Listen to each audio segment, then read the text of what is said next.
Hola, estamos aquí de nuevo en el programa online de diálogos regionales bajo la pregunta general: ¿qué podemos hacer mejor? ¿Qué puede usted, todos, podemos hacer mejor para superar las crisis? Y aquí el módulo temático 2 es ¿qué necesitamos para hacerlo bien? Y a mí me toca compartir con ustedes la unidad 3.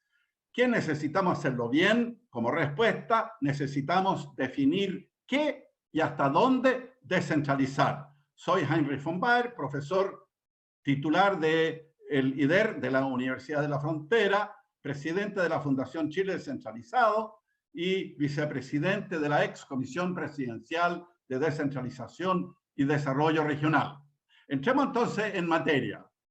La primera pregunta, para darle un poquito de perspectiva y de contexto, recordemos por qué necesitamos descentralizar. Muy resumidamente, necesitamos descentralizar, como nos dice el profesor José Luis Sea, puesto que, y eso lo dijo ya el año 91, o sea, hace décadas atrás, porque nuestro Estado es una forma política demasiado grande en términos de distante de los gobernados, centralizada, burocrática e ineficiente, pero al mismo tiempo de ser demasiado grande, también nuestro Estado es una forma demasiado pequeña para resolver con eficacia las demandas de bienes y servicios de una sociedad de la participación.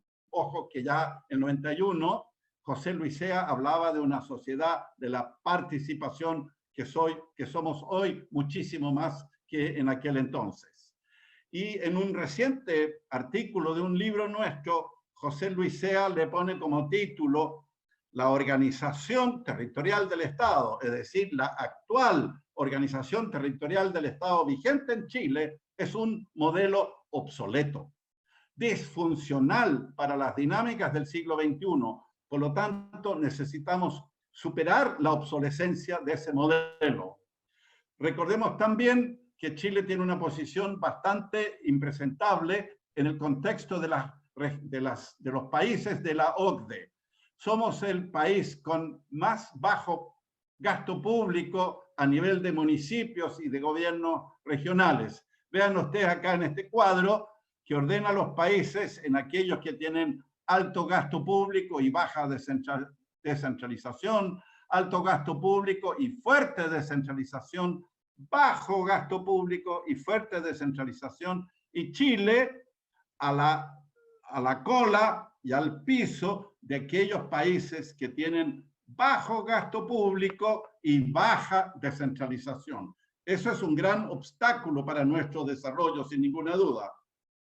Otro dato de la OCDE también, vean ustedes cómo es la participación de los municipios y de los gobiernos regionales en el total de la inversión pública. Sabemos la importancia que tiene la inversión pública para desencadenar nuevos procesos de desarrollo. Y aquí tenemos a Canadá con un 95% a la cabeza de los países cuyos gobiernos regionales y cuyos municipios tienen la mayor decisión directa sobre la inversión pública, y nuestro país, con un impresentable, realmente vergonzoso, solo 12%, de acuerdo a la OCDE, de inversión pública que está en la decisión de los municipios y de los gobiernos regionales. Vaya que tenemos terreno que recuperar todavía.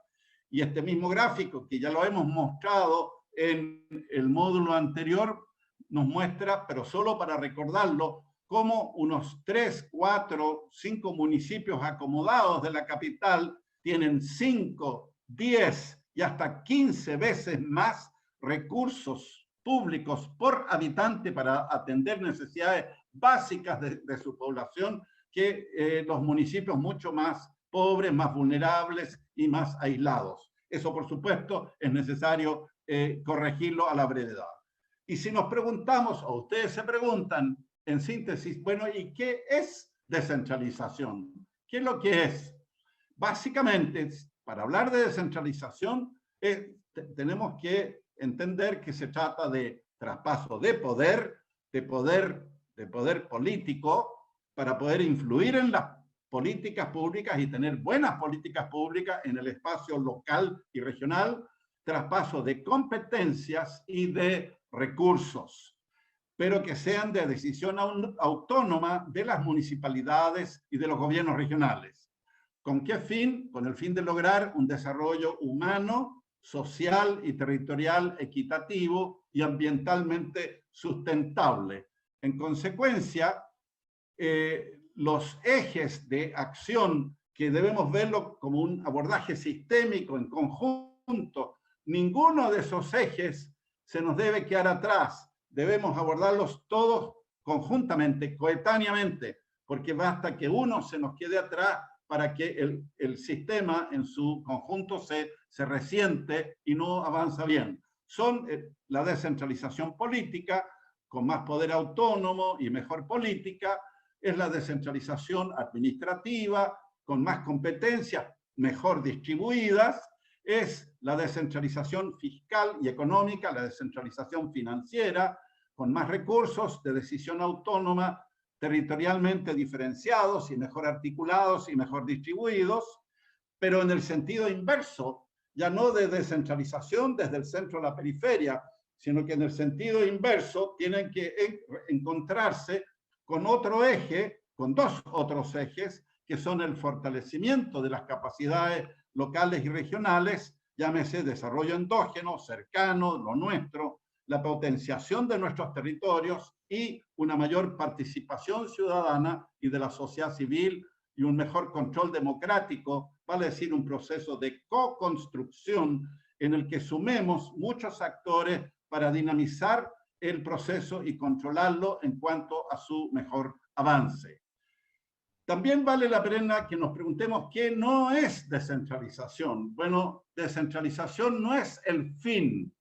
Siempre debemos distinguir entre fines y medios.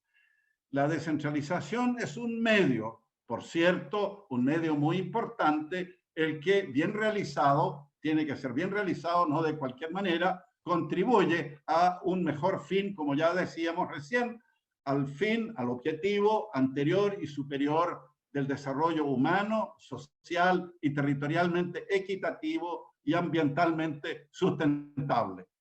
Entonces la pregunta, ¿qué descentralizar y hasta dónde descentralizar? Porque no se trata de descentralizar todo a cualquier lugar, sino que la lógica, la ética de buena política pública es descentralizar aquella función, aquel recurso, aquella responsabilidad, a aquel nivel donde este se realiza, este se ejecuta, este se hace, o mejor, desde la perspectiva de nosotros, los ciudadanos y ciudadanas. Es decir, dónde debemos descentralizar y hasta dónde y qué, según el nivel que responde mejor a nuestras necesidades ciudadanas.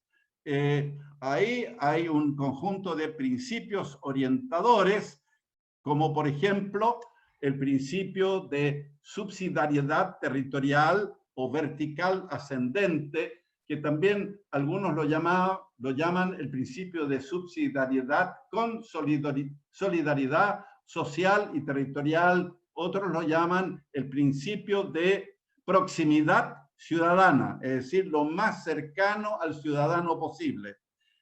Este principio está inspirado originalmente como principio de ética política y asumido a nivel constitucional en las mejores constituciones hoy día de los países descentralizados y desarrollados e inspirados en tres encíclicas de la Iglesia Católica, como es Rerum Novarum, Quadragésimo Anno y Mater y Magistra. De ahí deriva este principio de proximidad ciudadana o de subsidiariedad con solidaridad social y territorial. ¿Y qué significa básicamente? Significa que lo que las personas, como seres únicos e irrepetibles de la creación, como personas individuales, hacemos igual o mejor, permitamos que las personas puedan ejercer en plenitud todos los talentos que el Creador o la naturaleza nos han entregado. Todo lo que la familia, como núcleo básico de la sociedad, hace igual o mejor, permitamos que lo asuma y que lo pueda asumir bien la familia. Luego sigue la organización social de base, que es muy importante como nivel intermedio. Todo lo que las organizaciones de base hacen igual o mejor, permitamos también desde el Estado que puedan ejercer en plenitud su rol, sus funciones, lo que en Chile estamos muy distantes todavía de lograr. Luego viene el primer brazo de lo público, el gobierno local, la municipalidad. Nuevamente, lo que los municipios hacen de acuerdo a su ubicación, su cercanía con la población, su rol, su escala, hacen igual o mejor, permitamos por favor que los municipios lo puedan realizar, pero para eso necesitan más competencias y más recursos para atender un piso mínimo de prestaciones y de servicios básicos necesarios para el buen desarrollo humano en el espacio local. Lo que los anteriores, y sobre todo el municipio, por razones de escala, de capacidad, de recursos, no pueden hacer igual o mejor, bueno, recién entonces eso lo debe hacer el gobierno regional como una instancia intermedia, y que son muchas funciones como ordenamiento territorial, cuencas, depósito de recursos sólidos que escapan a la capacidad de un municipio, bordes costeros, todo lo que es ciencia, tecnología e innovación y desarrollo regional le corresponde al gobierno regional asumirlo. Y recién todo lo que aquellos anteriores niveles no pueden hacer igual o mejor, eso debe hacerlo el gobierno nacional, en circunstancias que la pirámide en Chile todavía está totalmente inversa, y como vamos a ver, el gobierno nacional tiene por función y tiene normas y competencias para entrometerse en lo que podrían hacer mucho mejor los municipios y los gobiernos regionales. De paso, congestionándose como gobierno nacional, sobrecargándose en aquellas funciones y que son muy importantes como la conducción estratégica, las relaciones exteriores, etcétera, etcétera, la gran política y estrategia de desarrollo nacional. Y lamentablemente aquello que todos estos niveles en Chile no resuelven bien, está todavía escalando, saltando a la competencia de los organismos internacionales. Cada vez que eso ocurre, se demuestra que no hemos sido capaces de resolverlo bien al interior del propio país. Ahí hay una muy interesante máxima suiza que a mí me parece notable como criterio orientador y que dice: tan descentralizado como sea posible, tan centralizado como sea necesario. Eso nos orienta muy bien en la pregunta ¿qué descentralizar y hasta dónde descentralizar? Bueno, la sabiduría suiza responde en cada caso tan descentralizado como sea posible para hacerlo bien, para hacerlo igual o mejor, o bien tan centralizado como sea necesario. El principio es entonces en la mayor proximidad posible de las personas, priorizando lo local sobre lo regional y ambos sobre lo nacional. Aquí cito a la presidenta de la Asociación Chilena de Derecho Constitucional en una declaración hace 2 años atrás, hace 1 año atrás, donde ella decía textualmente: en Chile hay un déficit de descentralización y de participación. Y por esa razón, nosotros ahora vamos a mostrar algunos ejemplos de objetivos nacionales que requieren efectivamente de más descentralización y de más participación. Veamos el ejemplo. Para tener una educación de calidad, ya lo vimos en el módulo 1, inclusiva, con valoración de los saberes locales, necesitamos descentralizar. Para tener una salud de calidad oportuna, con valoración de los saberes locales, necesitamos descentralizar. Para tener mejor transporte, infraestructura, conectividad, lo mismo. Para tener mejor cultura en el espacio local, en cercanía a las personas, con su propia identidad local, mejor desarrollo del arte y del patrimonio, un mejor desarrollo del deporte, de la recreación, como ya decíamos, un mejor manejo de catástrofes y de emergencias. Y ustedes pueden agregar muchos otros ejemplos más. Otros objetivos nacionales que requieren de más descentralización y participación, ciertamente, como lo vimos en el módulo anterior, es que vamos a poder superar en menos tiempo la pobreza, vamos a poder proteger mejor, y vaya que es necesario, la infancia, vamos a tener mejor seguridad ciudadana si la construimos y la logramos con participación desde el nivel local. Desde luego, modernización del Estado, que ni por mucho es solamente informatización del Estado. Es inimaginable tener un Estado moderno, ágil, poderoso, capaz de atender todas las demandas y todos los derechos sociales si no se descentraliza. También el objetivo nacional de lograr paz y desarrollo en la Araucanía no se va a lograr si todo esto se sigue solamente pensando y resolviendo desde la capital. Requiere de mayor descentralización, y aquí nuevamente ustedes pueden agregar muchos otros ejemplos relevantes adicionales. Veamos por último, para terminar, algunos ejemplos de servicios con programas que son traspasables a las regiones. Sin ninguna duda lo son, siempre y cuando hubiera voluntad para traspasarlos y suficiente fuerza y demanda y perseverancia y argumentos y propuestas desde nosotros, las regiones. En fomento productivo no hay ninguna razón para que la Corfo, Cercotec, INDAP, FOSI, Cernatur, Cernapesca, etcétera, tengan un mucho mayor grado de descentralización hacia las regiones.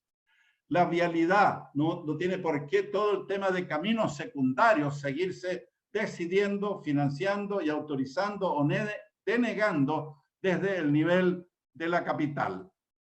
En el caso del Ministerio de la Vivienda y del Servio, ¿alguien nos puede explicar por qué la conservación de vías urbanas o los pavimentos participativos tienen que estarse decidiendo en Santiago? ¿O por qué del caso del Ministerio de Obras Públicas, todas las decisiones y los largos trámites de nivel local, regional, y luego se reproducen a nivel nacional, demorando años y décadas hasta que se apruebe o se rechace un proyecto de APR, de agua potable rural? O los temas de alcantarillado, que no tienen por qué ser resueltos desde el nivel central de Obras Públicas. En el caso de la SUBDERE, que es la Subsecretaría de Desarrollo Regional y Administrativo, lo hemos planteado muchas veces con mucho respeto y perseverancia a las autoridades de la SUBDERE bajo distintos gobiernos. Perfectamente los programas de mejoramiento de barrios, de mejoramiento urbano, de equipamiento comunal y de esterilización de mascotas, no hay ninguna razón para que esas sean decididas haciendo viajar a los alcaldes acompañados y apadrinados por un senador o un diputado, haciendo perder tiempo a las autoridades centrales y perdiendo tiempo ellos en materias que perfectamente podrían y debieran decidirse mejor en el espacio de los municipios o cuando más de los gobiernos regionales. Y nuevamente ustedes pueden agregar muchos otros ejemplos de vuestra propia experiencia. Por eso cito aquí, porque lo que falta es voluntad del mundo político, transversalmente hablando, un gran político y filósofo norteamericano, James Joseph, que en una conferencia internacional sobre liderazgo ético en sociedades de cambio, en la cual tuve el honor de ser invitado para exponer la experiencia de Chile en la Universidad de Texas, él dijo en su conferencia, y cito: hoy necesitamos políticos que buscan el poder para distribuirlo más que concentrarlo. Eso es lo que nuestra clase política aún no ha asumido suficientemente como para de verdad avanzar hacia la condición de país descentralizado y desarrollado. Y por eso cito también, para terminar, al presidente de Francia el año 81, cuando tomó la decisión política de que Francia urgentemente debía descentralizarse porque había perdido competitividad al interior de la comunidad europea y del mundo. Y vean la cierta analogía con el caso del Chile actual. Cuando aquí yo cito a Mitterrand refiriéndose a Francia, imaginémonos cada vez que estemos también pensando el caso de Chile. Francia o Chile necesitó de la centralización para construirse como nación. Efectivamente, Chile también necesitó de la centralización para construirnos como nación. Y él agrega en su memorable discurso del año 81, ahora Francia, Chile, necesita de la descentralización para no destruirse como nación. Y por esa razón termino invitándolos nuevamente a todos para que entendamos que la descentralización tiene horizontes que van más allá, tiene objetivos de ética, de buena política, que son más bien trascendentes que contingentes, con la mirada puesta en las futuras generaciones y no en las futuras elecciones, y por lo tanto Chile debe unirse para de conjunto entre todos lograr un mejor avance de la descentralización, para poder construir un Chile bueno para vivir, pero no solo para algunas, sino que para todos sus habitantes, y no solamente en algunas de sus localidades, sino que en todas sus localidades. Un Chile digno, un Chile justo, un Chile para el futuro de las actuales y nuevas generaciones. Hasta la próxima.